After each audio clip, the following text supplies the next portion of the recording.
Mheshimiwa Waziri, tulitumia mbinu 8 katika ili kuweza kupata data na kuweza kuzichakata. Mbinu ya kwanza ilikuwa ni kupitia tafiti, maandiko mbalimbali, sera na sheria na kanuni mbalimbali ambazo zinahusiana na mambo ya biashara na uwekezaji nchini Tanzania. Kwa hivyo tulipitia sera 8, lakini tulipitia na sheria 7 ambazo zote zinaangalia masuala ya biashara, uwekezaji pamoja na ardhi. Lakini pia tulichambua mikataba ya kimataifa, mikataba ile ya uwili, mikataba ya eneo huru la biashara barani Afrika na mikataba yote katika maeneo ya biashara huru. Pia tulipitia na makubaliano ya kibiashara katika jumuiya za maendeleo kusini mwa Afrika. Pia tulipitia na taarifa zote zilizochapishwa kuhusiana na swala hili. Pia Mheshimiwa, njia ya pili ambayo tuliitumia ni kukusanya na kuchakata data kutoka kwenye taasisi 8 ambazo zinahusika katika kutoa leseni na vibali vya uwekezaji, biashara, kazi na ukaazi. Pia tulifanya mahojiano na makundi mbalimbali ya wafanyabiashara, pia na wafanyabiashara na jumuiya mbalimbali ambazo tulikutana nazo pale CB, lakini nyingine tulikutana nazo kule Kariakoo. Mheshimiwa, mbinu ya tano ilikuwa ni kufanya uchunguzi na ukaguzi katika maeneo 110 ya biashara, soko la madini Dar es Salaam, viwanda na magara katika mkoa wa Dar es Salaam na mkoa wa Pwani. Hivyo tulipitia maduka 75 Kariakoo. Pia tulipitia maduka ya madini 8 katika soko la madini jengo la NHC lililopo mtaa wa Samora. Tulipitia viwanda 11, magala 12 na hoteli 4 ambazo ziko katika mkoa wa Dar es Salaam na mkoa wa Pwani. Lakini pia tulipata uzoefu kutoka nchi nyingine, na hii tulipitia uratibu kutoka Wizara ya Mambo ya Nje na Ushirikiano wa Afrika Mashariki. Hivyo tulipata taarifa za uzoefu kuhusiana na jambo hili kutoka nchi za Uganda, Msumbiji, Burundi, Afrika Kusini, Botswana, Malawi, Rwanda, Kenya na Malaysia. Lakini pia tulipitia sheria za Zimbabwe na Lesotho kuhusiana na jambo hili. Njia ya 7, Mheshimiwa Waziri, tulifanya utafiti kwenye njia ya mtandao. Sasa hivi Mheshimiwa, kutokana na mabadiliko ya teknolojia, biashara nyingi zimehamia mtandaoni. Hivyo tulibaini uwepo wa maduka 51 ya biashara mtandao, na pia tulifanya mahojiano na Mamlaka ya Mawasiliano TCRA pamoja na TRA. Pia baada ya hapo mbinu nyingine ilikuwa ni kuchakata hizi data na kuweza kuandaa ripoti hii ndani ya siku 30. Mheshimiwa Waziri, kwa kifupi, kamati imebaini kuwa Tanzania imekuwa ni kimbilio la wageni kuja kuishi na kuwekeza na kufanya biashara nchini kutokana na amani, utulivu wa kisiasa na jiografia ya Tanzania, kwa kuwa na bandari na kuunganishwa na nchi nyingi za Afrika Mashariki, Kati na Kusini. Pia serikali imefanya juhudi kubwa katika kuitangaza nchi yetu pamoja na fursa za utalii na uwekezaji zilizopo, na hivyo kuvutia wageni kutoka katika nchi mbalimbali kuja nchini, na uwepo wa wageni wengi katika nchi yetu ni baraka na fursa kwa Watanzania na kuweza kushirikiana na wageni katika kufanya biashara na kuwekeza katika sekta mbalimbali. Hata hivyo, katika kufanya utafiti huu, kamati tulibaini kuwa kuna ukubwa wa tatizo la wageni kufanya biashara na ajira zinazodhaniwa kupaswa kufanywa na wazawa. Uchunguzi na utafiti wa swala hili umebainisha kwamba ni kweli kuna changamoto ya wageni kufanya biashara zinazodhaniwa kupaswa kufanywa na wazawa, hususan katika eneo la Kariakoo ambao tulitumia kama eneo la mfano au case study. Mheshimiwa Waziri, tulibaini kwamba wafanyabiashara wa kigeni wamekuwa wanafanya biashara ambazo zinadhaniwa zingeweza kufanywa na wazawa katika uuzaji wa jumla na reja wa bidhaa kama vipuli vya pikipiki, vifaa vya kielektroniki, nguo na mavazi, vyombo vya nyumbani, mapambo ya nyumbani na vifaa vya ujenzi. Lakini pia wamekuwa wamejikita zaidi kufanya biashara ya uendeshaji wa michezo ya kubahatisha, huduma za uwakala wa forodha, usafirishaji wa mizigo na vifurushi, pamoja na huduma za ukopeshaji. Na hizi data tulizipata kutoka kwenye taasisi zetu, lakini pia na mahojiano na wafanyabiashara pamoja na timu ile ya uchunguzi. Taasisi nikimaanisha data kutoka BRELA na halmashauri ya jiji. Pia wageni wengi wanajihusisha na biashara ya kuuza bidhaa kwa jumla na rejareja kama wanavyofanya wazawa. Kutokana na taarifa ya ukaguzi na uchunguzi uliofanywa kwenye maduka 75, hapo awali nilisema tulitembelea maduka 75, Mheshimiwa Waziri, yaliyopo Kariakoo, ilibainika kuwa maduka hayo yameajiri wageni 152 ambapo wageni 148, yani 97%, wanajihusisha na uuzaji wa bidhaa za rejareja. Hii ni uchunguzi ambao tulifanya ndani ya siku 30 wakati kamati ikiendelea na kazi yake. Pia katika matokeo mengine, kamati ilibaini kuwa kuna baadhi ya wageni wanafanya biashara na kazi tofauti na vibali vyao vya kuishi na kufanya kazi nchini. Mheshimiwa Waziri, kama nilivyosema hapo awali, tulitembelea maduka 75 ambako ilibainika kuwa kuna wageni 152 wanaofanya biashara na kati ya wageni 28, yani 16.4%, wanafanya kazi isivyo kihalali kulingana na maelekezo ya vibali vyao. Pia katika ukaguzi na uchunguzi uliofanyika katika maghala 11 mkoani Dar es Salaam, ilibainika kuwa kati ya wageni hao 3 walikuwa wanafanya kazi tofauti na masharti ya vibali vyao, hivyo kuleta jumla ya wageni 31 ambao walikuwa wanafanya kazi kinyume na au tofauti na vibali vyao vya kuishi na kufanya kazi nchini. Na kamati wageni walikabidhiwa kwa idara ya uhamiaji, ambazo hatua stahiki zilichukuliwa, na katika hatua hizo wageni 28 waliondolewa nchini. 24, naomba kurudia. Katika kazi hii wageni 31 hatua stahiki zilichukuliwa na idara ya uhamiaji na wageni 24 waliondolewa nchini wakati kamati ikiendelea na kazi yake. Pia kamati ilibaini kuwa wageni kuingia nchini kwa kigezo cha utaalamu na kuishia kufanya kazi zinazodhaniwa kupaswa kufanywa na wazawa. Kamati ilibaini kuwa baadhi ya wageni wanafanya kazi ambazo hazihitaji utaalamu kubwa na zingeweza kufanywa na wazawa. Katika ukaguzi na uchunguzi kwenye viwanda 11 vilivyoajiri wafanyakazi wageni 106 na wazawa 778, kamati ilibaini kuwa raia wote wa kigeni 106 walioajiriwa kwenye viwanda hivyo wanafanya kazi kama mafundi wa kawaida, na hizo kazi zinadhaniwa zingepaswa kufanywa na wazawa. Pia Mheshimiwa Waziri, kamati ilibaini pia uwepo wa miradi mingi ya uwekezaji wa wageni ambayo haijasajiliwa katika kituo cha uwekezaji TIC, lakini tayari wameshasajiliwa BRELA na wameshasajili kampuni zao BRELA. Mheshimiwa Waziri, uchambuzi wa kamati umeonyesha kuwa asilimia ndogo sana, asilimia 9.2 au makampuni 866, kati ya makampuni ya wageni 9380 yaliyosajiliwa BRELA. Haya makampuni ambayo yamewekeza ni kampuni za kigeni ambazo zimewekeza Tanzania, zinapitia mfumo wa TIC. Yaani katika kampuni zile 9380 zilizosajiliwa BRELA ni asilimia 9.2 tu ndo ambazo zimesajiliwa TIC. Hali hii inaashiria uwepo wa mianya inayoruhusu wageni kusajiliwa kampuni na kufanya biashara zinazodhaniwa kupaswa kufanywa na wazawa bila ufuatiliaji wa kutosha, na kusababisha ushindani usio sawa kwa wazawa na upotevu wa mapato ya serikali. Mheshimiwa Waziri, katika mahojiano na wafanyabiashara na wadau mbalimbali, kamati ilibaini pia wageni wanauza bidhaa kwa bei ya chini, hivyo kupunguza uwezo wa wazawa kuhimili ushindani wa soko. Lakini pia tulibaini udhaifu katika utaratibu wa upangishaji wa wafanyabiashara. Mheshimiwa Waziri, wageni wanaondoa wazawa katika maeneo ya biashara waliopanga kwa kutoa pesa nyingi kuliko wazawa, kwa kulipa kodi kubwa na matumizi ya malipo ya ziada yanayojulikana kama kilemba. Yaani wafanyabiashara wageni wanalipa malipo ya ziada na hivyo kuweza kumuondoa mfanyabiashara mzawa katika eneo la soko, na hii mifano tulipata zaidi kwenye soko letu la Kariakoo. Lakini pia kamati ilibaini kuna mapungufu katika mikataba ya upangishaji. Mheshimiwa Waziri, ukaguzi ulibaini kuwa maduka yote 75 yanayomilikiwa na wageni yanamilikiwa na wageni waliopangishwa na wenyeji, ambapo baadhi wana mikataba halali, wengine wanatumia mikataba ya ofisi zao kutoka maeneo mengine, na baadhi hawakuwa na mikataba wakati wa ukaguzi. Mheshimiwa Waziri, kamati pia ilibaini baadhi ya wafanyabiashara wa kigeni kushikilia mnyororo mzima wa thamani katika sekta ya biashara. Mheshimiwa Waziri, hili tulilibaini kwenye mahojiano na wafanyabiashara kwamba wafanyabiashara wa kigeni wanamiliki mnyororo wote wa thamani tangu bidhaa zinapoingizwa nchini hadi kuuzwa kwa mlaji wa mwisho, kwa kuwa wafanyabiashara wa kigeni wanaagiza mizigo, kuitoa mizigo hiyo bandarini, na pia kusafirisha kwenda kwa wateja na kwa walaji kwa kutumia kampuni zao za usafirishaji bila ushiriki wa wazawa.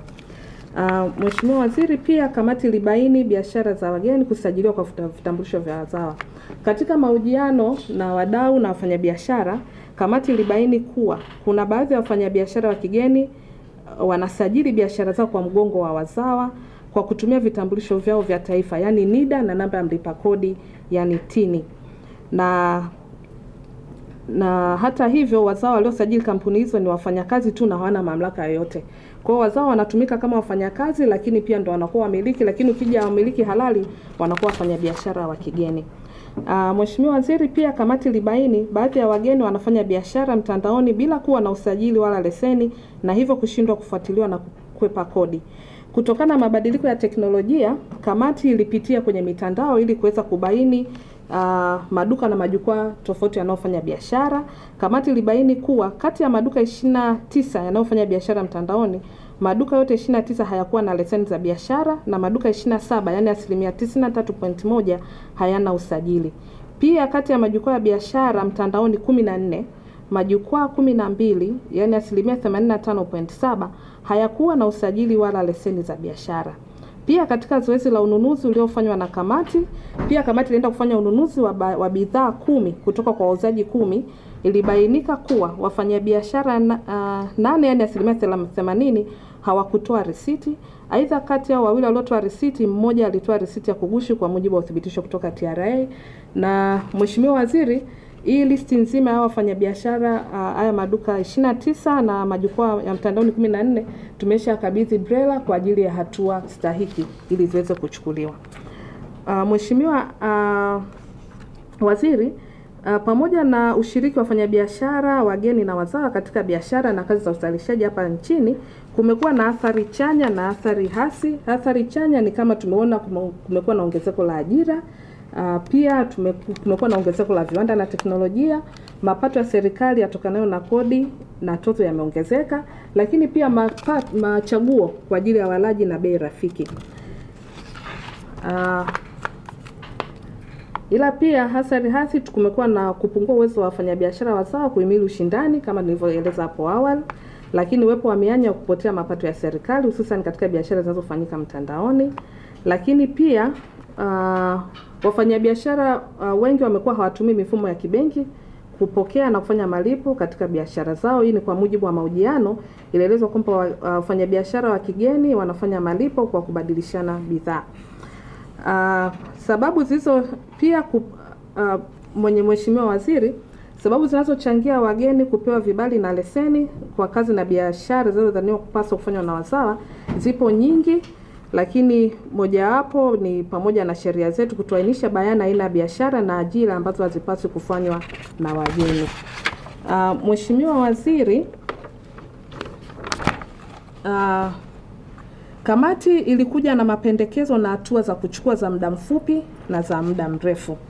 Katika mapendekezo ya kuchukua ya muda mfupi, yani ndani ya miezi 6, kamati inapendekeza yafuatayo. Inashauri ofisi ya Rais TAMISEMI kuanzisha kanda maalum kupitia mkoa wa Dar es Salaam, kuanzisha kanda maalum ya biashara Kariakoo pamoja na Kanzidata.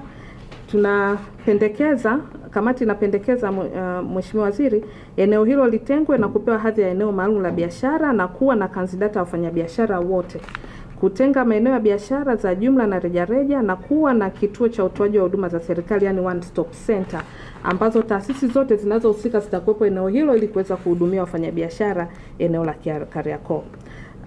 Pendekezo la pili, kamati inapendekeza kuunganisha na kuwezesha mifumo ya taasisi kusomana na kubadilishana taarifa.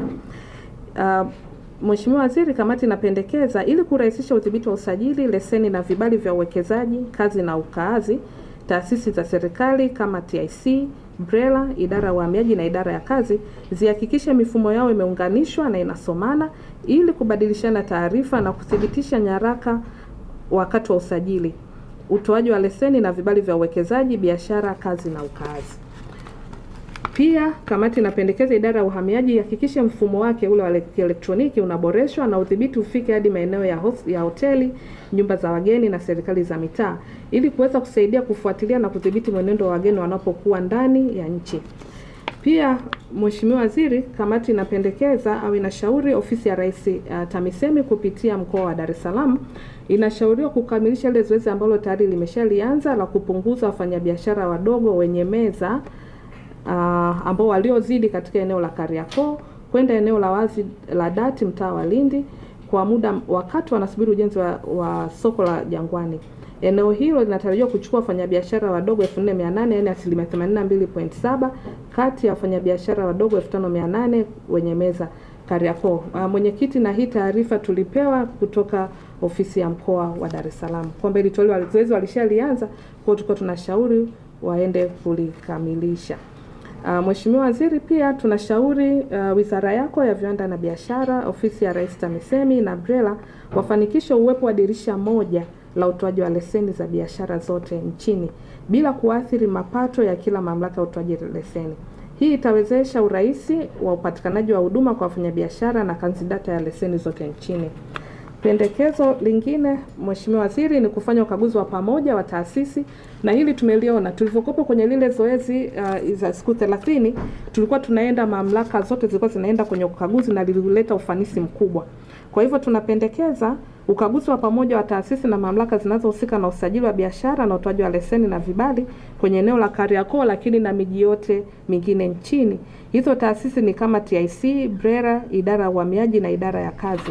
Na hili zoezi tunapendekeza Mheshimiwa liweze kuratibiwa na idara ya uhamiaji na idara ya kazi.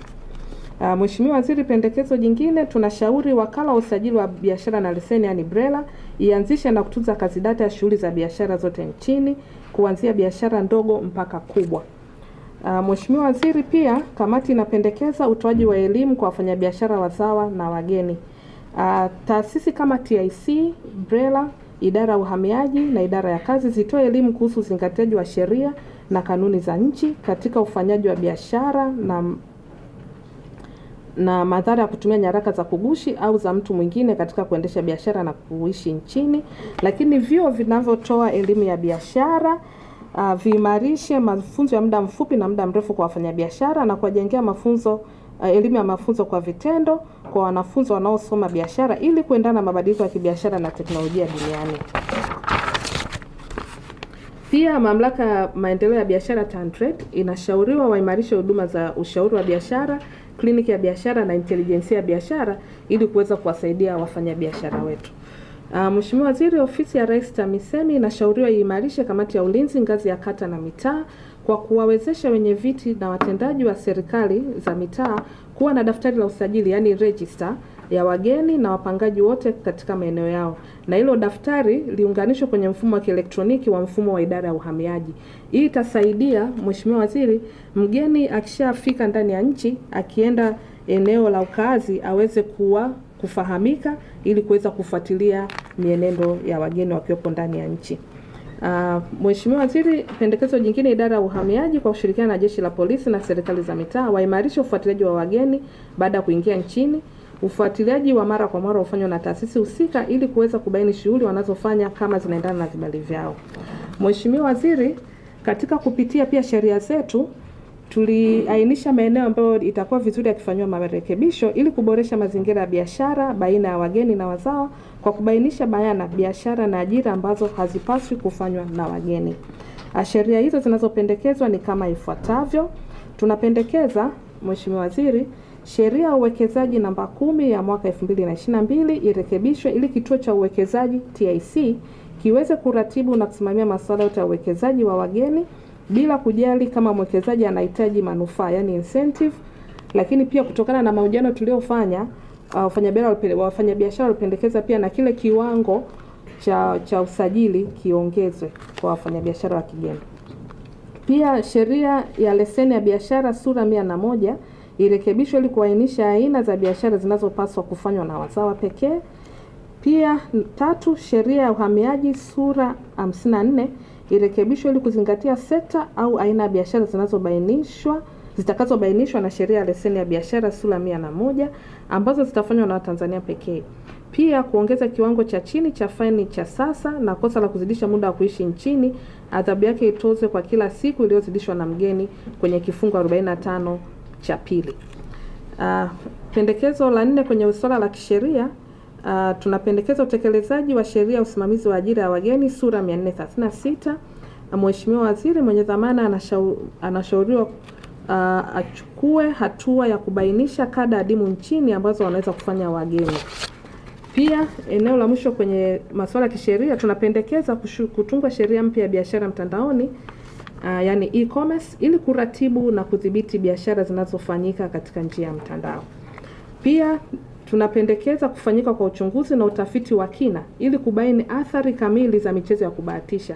Mheshimiwa Waziri, katika mahojiano mbalimbali ilionekana kwamba vijana wengi wanajihusisha na hii michezo ya kubahatisha.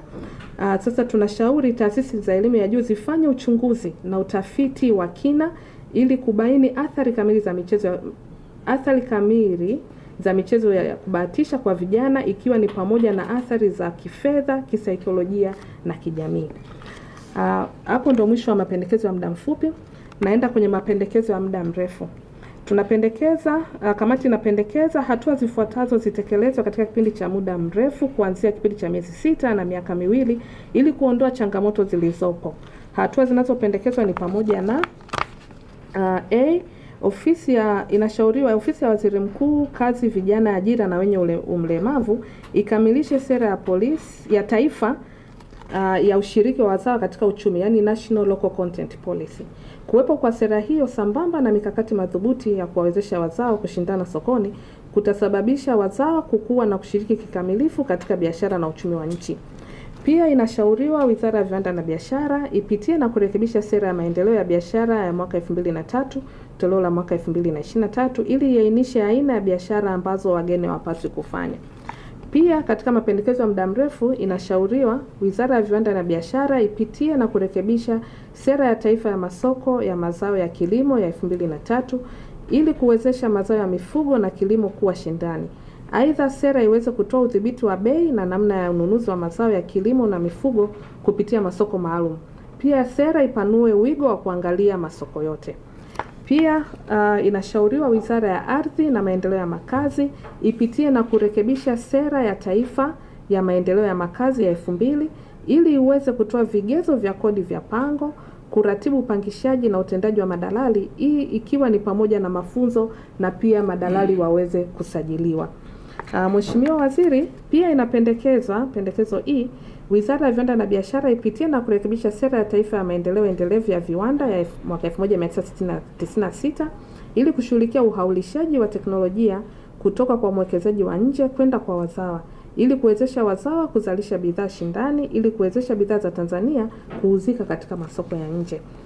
Pendekezo namba F, Wizara ya Ardhi na Maendeleo ya Makazi inashauriwa ipitie na kurekebisha sera ya taifa ya ardhi ambayo nadhani leo inazinduliwa sera mpya, ili kuepusha migogoro ya ardhi isiyo ya lazima, kuweka uratibu utengwaji wa maeneo maalum ya uwekezaji ili kuleta ufanisi wa uwekezaji.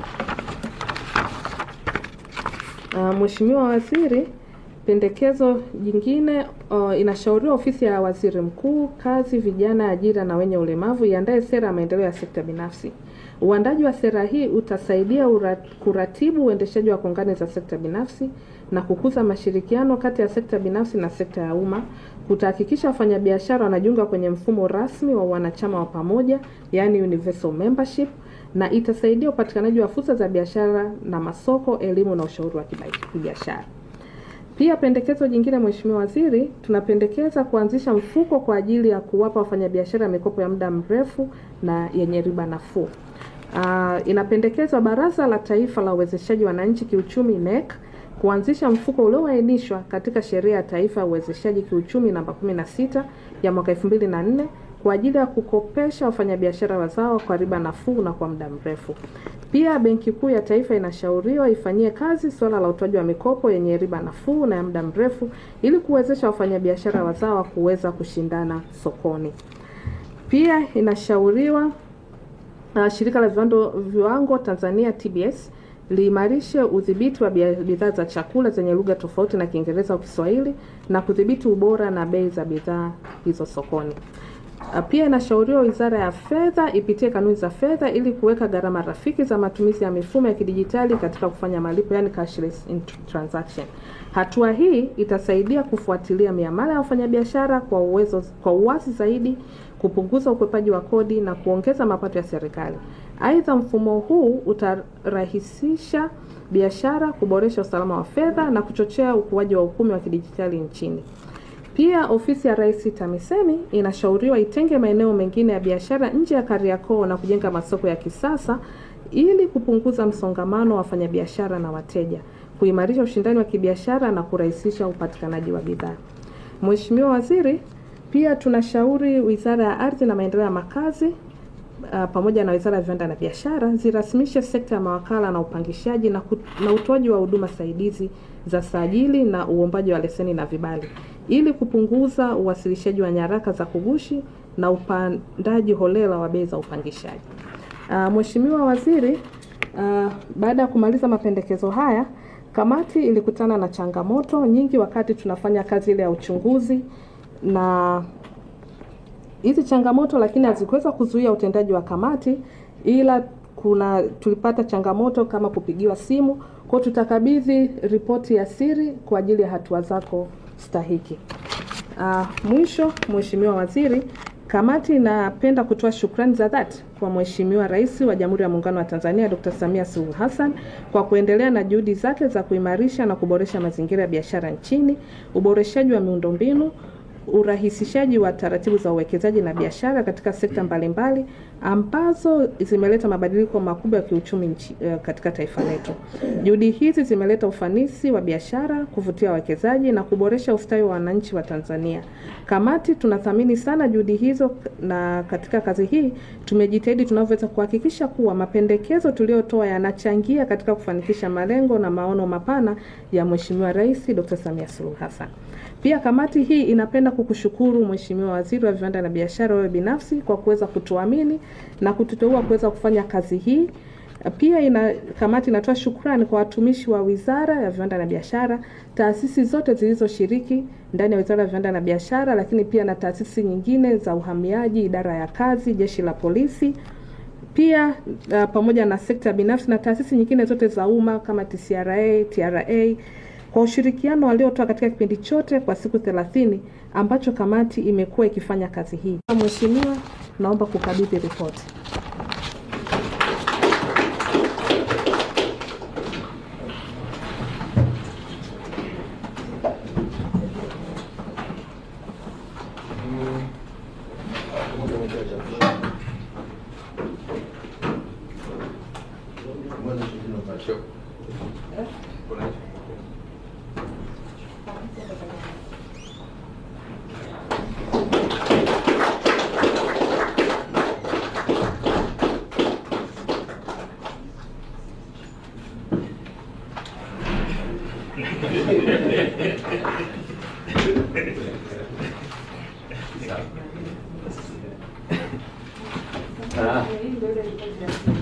Ripoti ya siri. Okay. Hii ripoti ya siri na maudhui gani?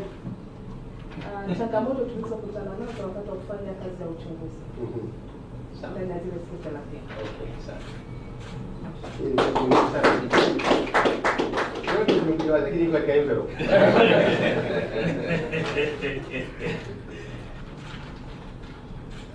Hii ya siri. Sawa.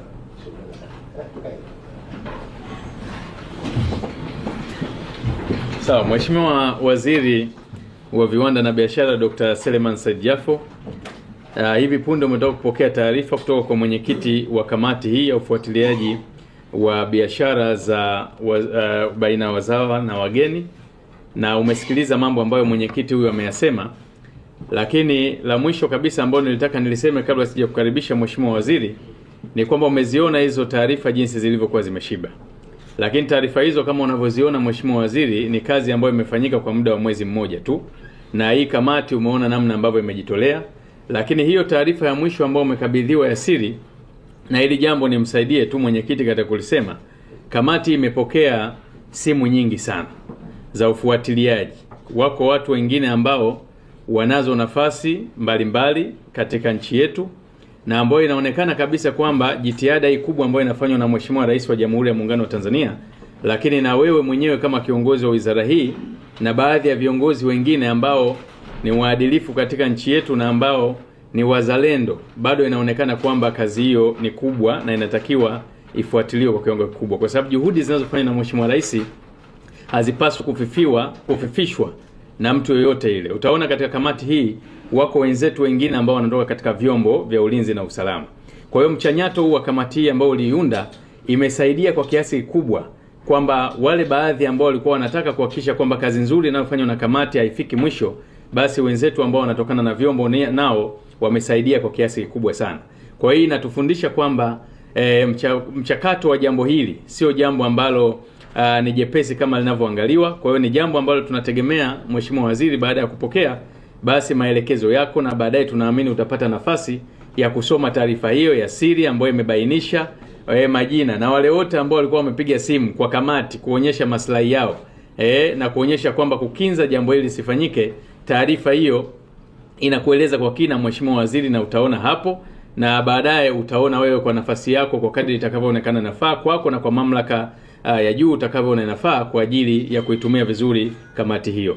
Mimi taarifa hiyo. Baada ya kusema hayo, Mheshimiwa Waziri, sasa nikukaribishe kwa ajili ya kuja kuzungumza na umma wa Tanzania, lakini pia kuzungumza na kamati hii katika yale ambayo wameweza kukuwasilishia. Karibu sana Mheshimiwa Waziri.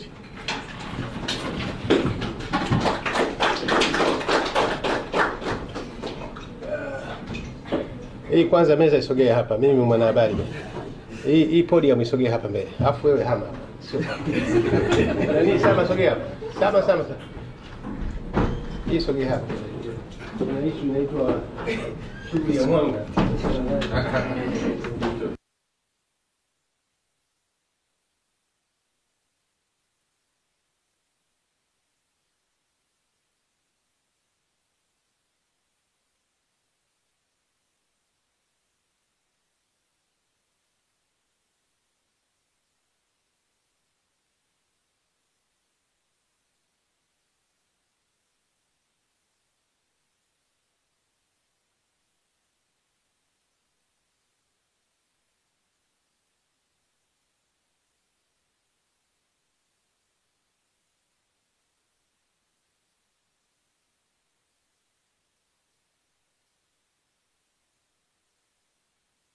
Mheshimiwa Daktari Suleiman Hassan Serera, Naibu Katibu Mkuu Wizara ya Viwanda na Biashara, naomba nitambue uwepo wa Profesa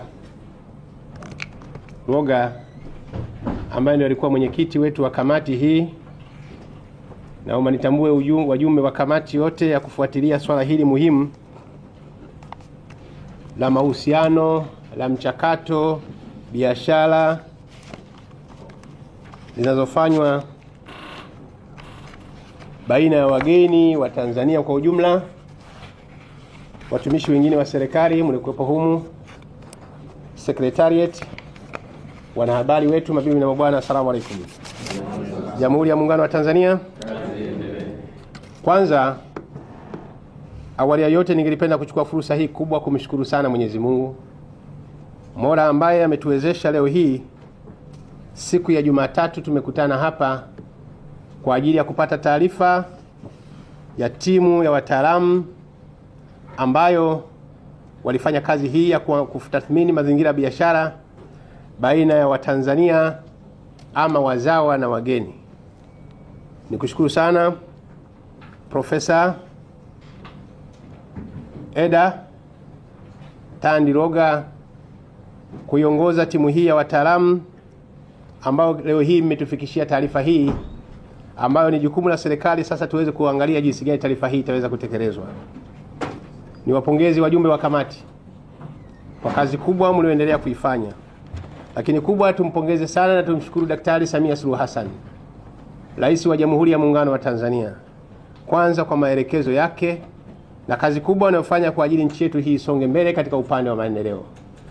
Nakumbuka Mheshimiwa Rais ni yeye aliguswa kwanza na kilio cha wafanyabiashara wa Kitanzania ambao imeonekana kwamba biashara zao zikipata changamoto kubwa sana na maingiliano, mahusiano baina ya wageni na wazawa.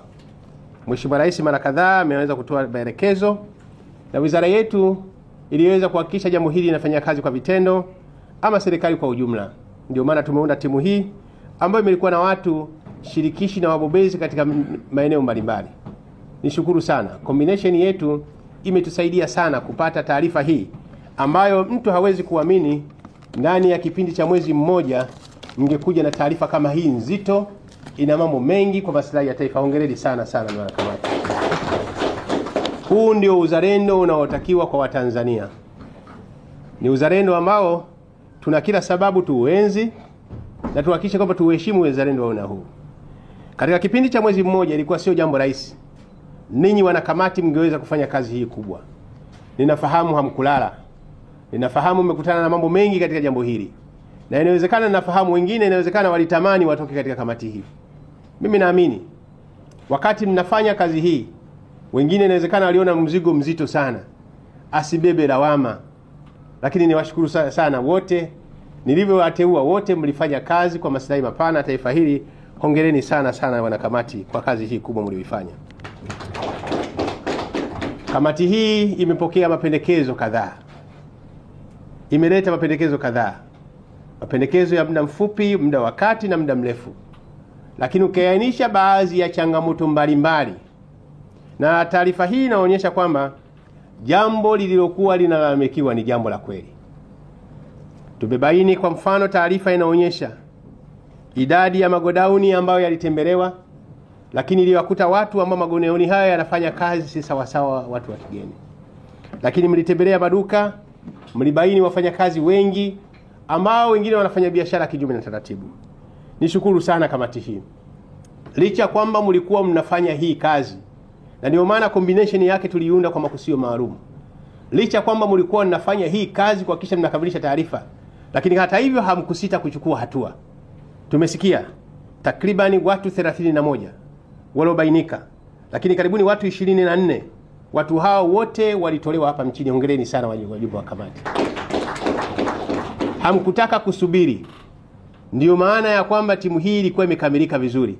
Vyombo vyote viko hapa na kutoa taarifa na majukumu haya yakaenda kwenda vizuri. Nishukuru sana.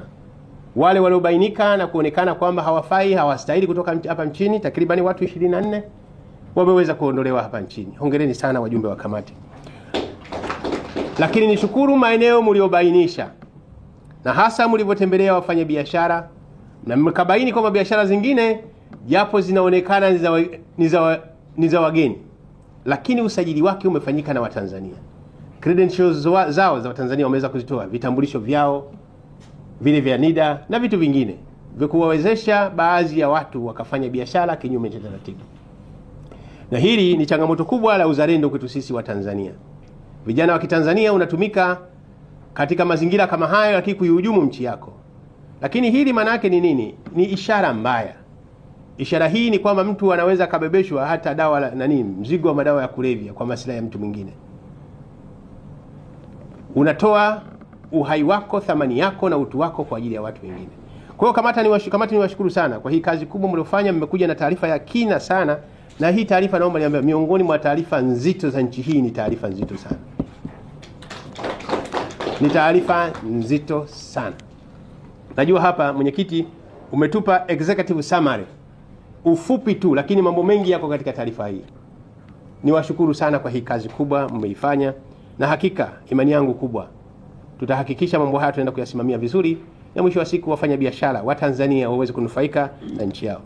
Niwashukuru wajumbe mmoja mmoja. Kwa mfano nimshukuru mwenyekiti wa wafanya biashara taifa, kakangu, najua amemisi sana. Huyu yuko pale Lindi, lakini amesacrifice ndani ya mwezi mmoja kutumia muda wake kuhakikisha yuko ndani ya kamati. Maana wengine sisi ni watu wa serikali. Huyu kwake Lindi, kwa maslahi ya wafanyabiashara wa Tanzania wote, aliamua kuhakikisha ndani ya kamati hii mmekesha naye, mmehangaika naye. Nimshukuru ndugu yangu mwenyekiti wa wafanyabiashara Kariakoo. Manake hii dude la Kariakoo ndio linamhusu. Na kakangu Ali pale. Wote linawahusu. Severin, Mushi na Ali. Wote linawahusu. Lakini walichukua muda wao kuhakikisha jambo hili na wao wana contribute katika kamati hii kupata mambo haya ambayo yamebainika leo hii. Sasa kama ni nchi tumeweza kupata yale ambayo yanajiri. Kwa kweli naomba niwaambie, kwa taarifa hii kuna mambo mengi ya hovyo ambayo yanaendelea kinyume na taratibu. Tumesikia zaidi ya biashara karibuni zile za mtandao karibuni 80% zote kinafanyika kinyume cha taratibu. Lakini wawekezaji wengi wako hapa, wengine wanafanya biashara hata BRELA hata TIC hawajasajiliwa. Na ndugu yangu Gile Teri yuko hapa. Watu wanapiga pesa hapa hata pale hawajafika kwa ndugu yangu. Lakini maana yake ni nini? Inawezekana turekebisha katika mifumo yetu. Maana yake mtu anaweza kaenda ku BRELA akapata usajili lakini TIC nini hajapata registration. Kamati hii imekuja kufungua mambo hayo ambayo yapo, na hii maana yake ni sample tumefanyika hapa Dar es Salaam. Maana yake mambo haya yako katika maeneo mbalimbali. Katika hili maana yake tuna kazi kubwa ya kuifanya kwa ajili ya kuhakikisha tuwalinde wa Tanzania, tuilinde nchi yetu. Hakika kamati hii taarifa iliyokuja ni taarifa njema zaidi. Lakini nimefurahi sana kwa uzalendo wenu. Hii taarifa ya siri. Taarifa hii wakati kamati inafanya kazi, wengine kwa kutumia nafasi zao waliweza kuitisha kamati usifike hapo, usiende hapo, lakini nyinyi mkasonga mbele. Na nishukuru sana taarifa hii mmeileta kwa majina. Watu waliokuwa wanatishia kamati, watu ambao walikuwa wanasema hapana usifanye hivyo, ambayo mngekuwa legerege mngeshindwa kufanya kazi hii. Kwa vile taarifa hii ya siri na mimi itakuwa ni siri. Nitaiwasilisha kwa mamlaka ijue kwamba wakati mamlaka inahangaika, lakini kuna watu wengine wanakwamisha mambo yasiende vizuri. Kwa hiyo niwashukuru sana wajumbe wa kamati kunipatia hii taarifa ya siri. Hii ni siri, siisomi hapa.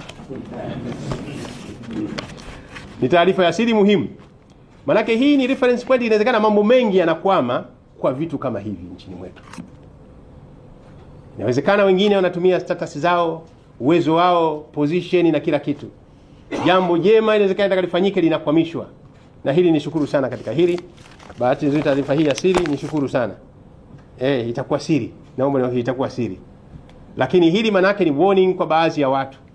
Wakati tunashughulikia matatizo mapana ya nchi yetu, watu wengine tuache kuleta maslahi binafsi ya mtu mmoja mmoja kwa maslahi mapana ya taifa. Leo hii ukiona wafanya biashara wanalalamika wa Kitanzania, mitaji yao inafilisika kwa mambo ambayo hayako sawa sawa. Wakati kamati inafanya kazi, wewe unaingiza mkono. Maana yake lengo lako ni kukwamisha hilo jambo ambalo Watanzania wengi wangepata fursa nzuri. Kwa hiyo nishukuru kwa taarifa hii ya siri, lakini nimesikia mapendekezo yako mengi. Kubwa zaidi kama serikali tutaendelea kuyafanyia kazi.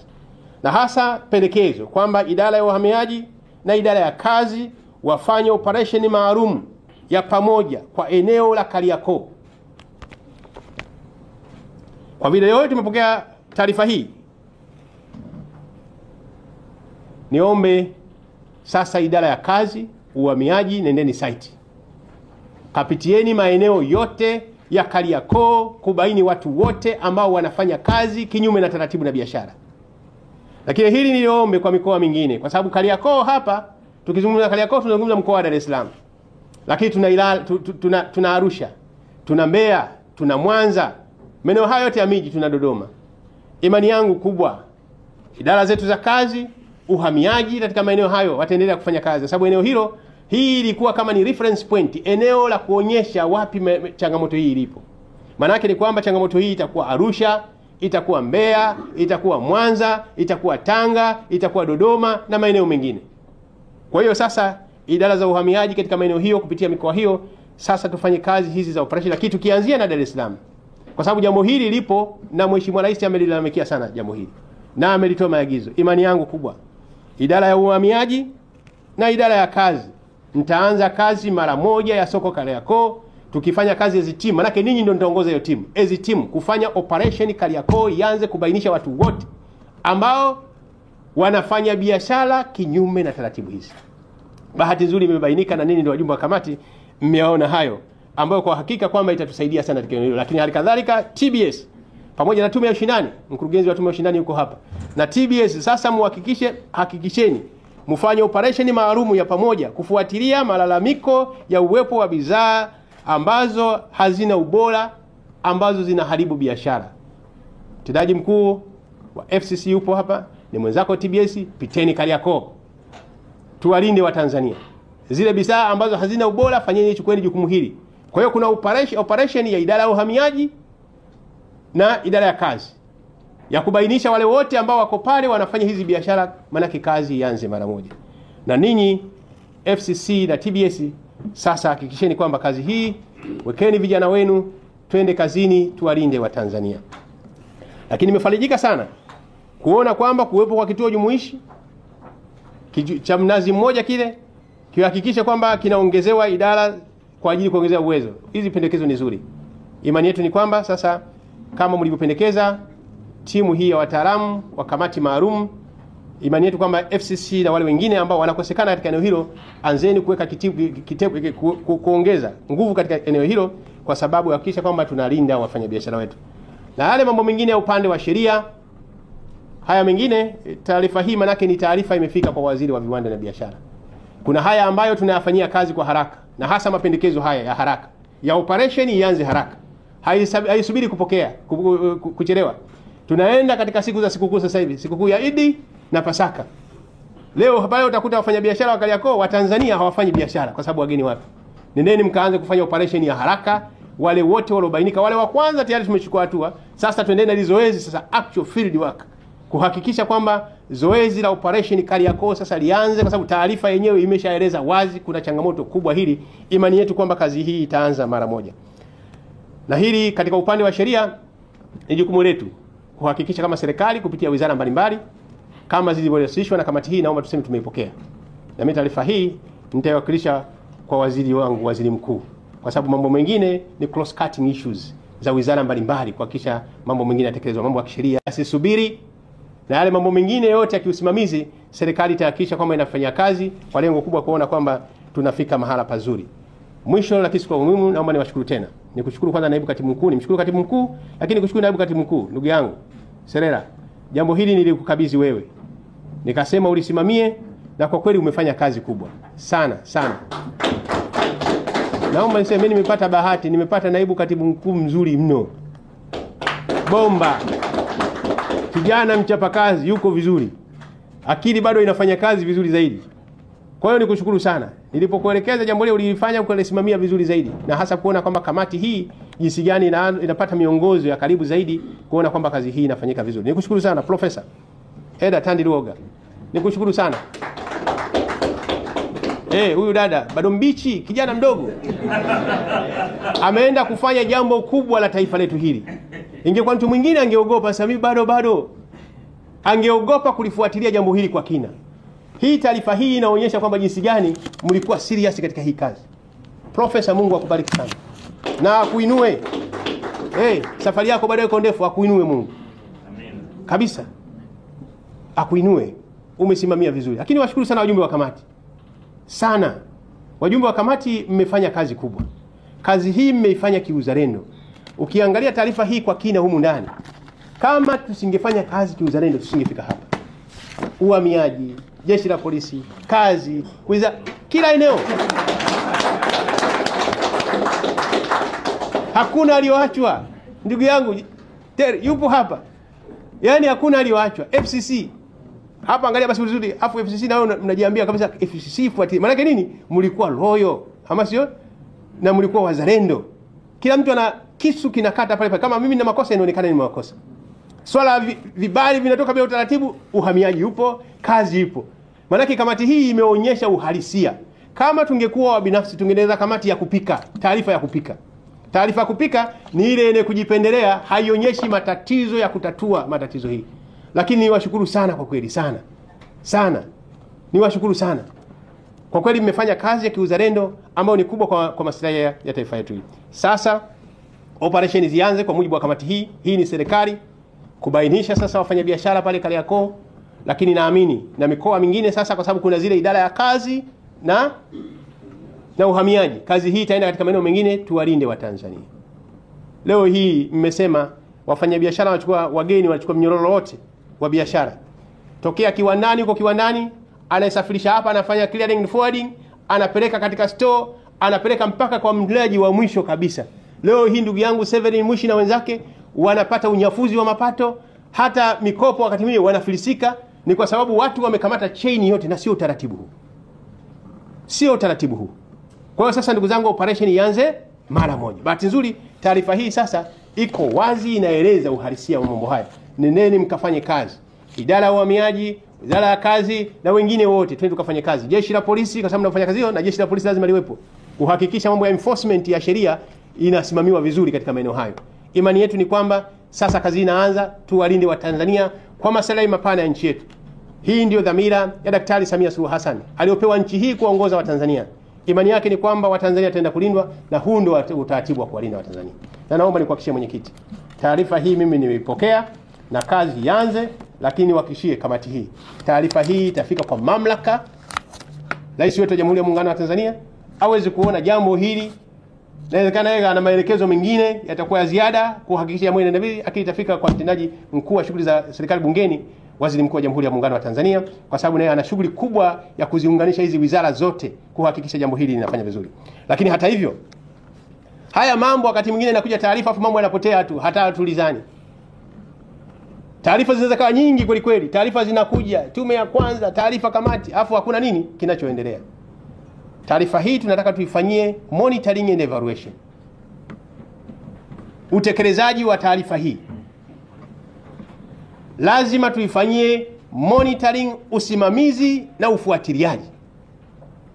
Na hili na kuagiza Katibu Mkuu, Wizara ya Viwanda na Biashara, tengeneza timu na action plan ya kufanya monitoring and evaluation ya taarifa hii.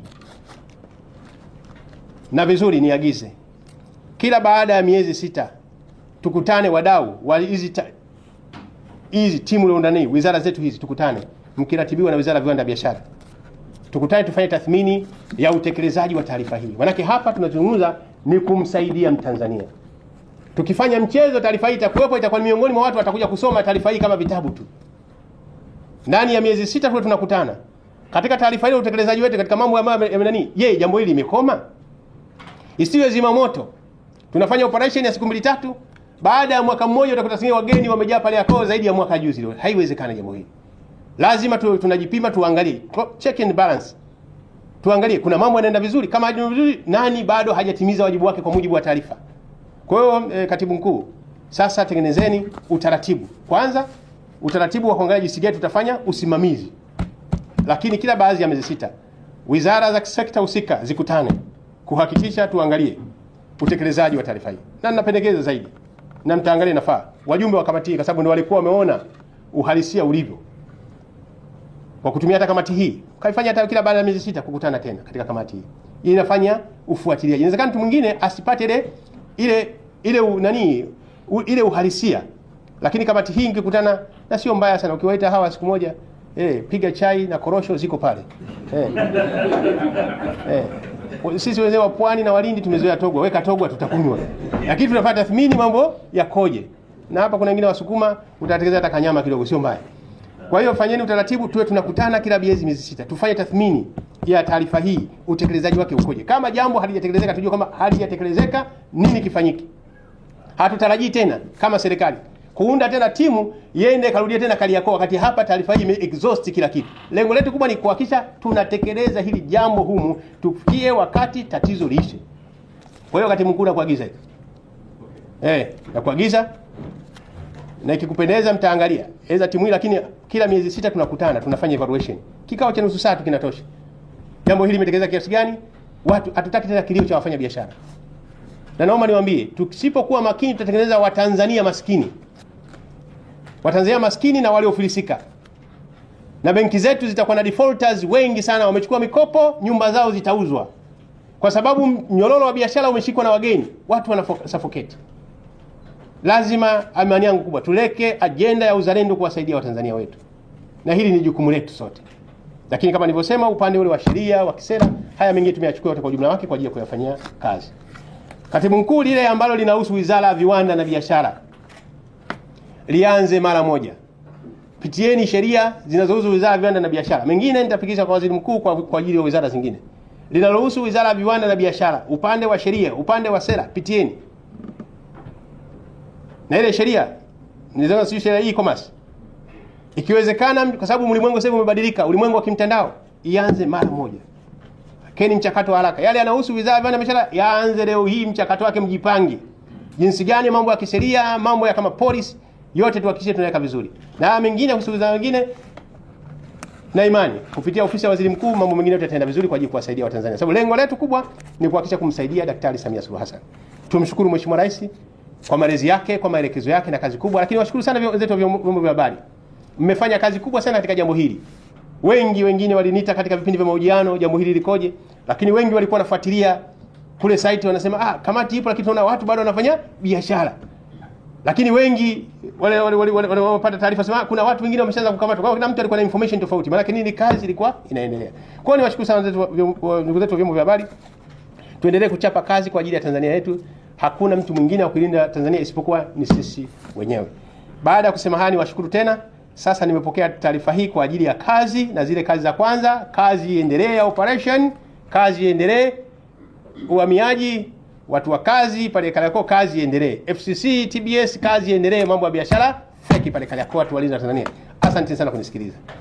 Nani lete hiyo kwanza.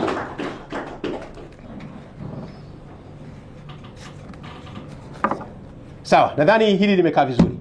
Kwa hiyo niwashukuru sana, kama nilivyosema, kazi faje iendelee. Imani yetu kwamba hakuna kitachoharibika. Profesa, Mungu akubariki sana. Mimi nitakushukuru mara nyingi tu. Hapo tuingize, mbona mchukuru sana hapo profesa ni mwanamke? Huyu ni mke wa mtu. Sasa kuleta maneno. Kamati oye. Niwashukuru sana wajumbe wa kamati. Niwashukuru sana. Niwashukuru wafanyabiashara wamwakilisha, lakini niwashukuru wafanyabiashara wa Kariakoo. Lakini niwashukuru Watanzania wote, niwashukuru sana. Niwashukuru kila mmoja Mtanzania, kila mmoja ameplay kazi yake katika jambo hili. Mungu ibariki Afrika, Mungu ibariki Tanzania. Asanteni sana kunisikiliza. Sasa kazi iendelee, na sasa ninakiri kwamba nimepokea taarifa hizi zote, taarifa ile ya kazi uhalisia, lakini taarifa ya siri ya watu wanaotaka kukwamisha huu mpango kwa maslahi mapana ya ubinafsi. Asanteni sana. Nikita sana. Barikiwe sana. Yes. Hilo sasa ni nani? Picha kama tunapiga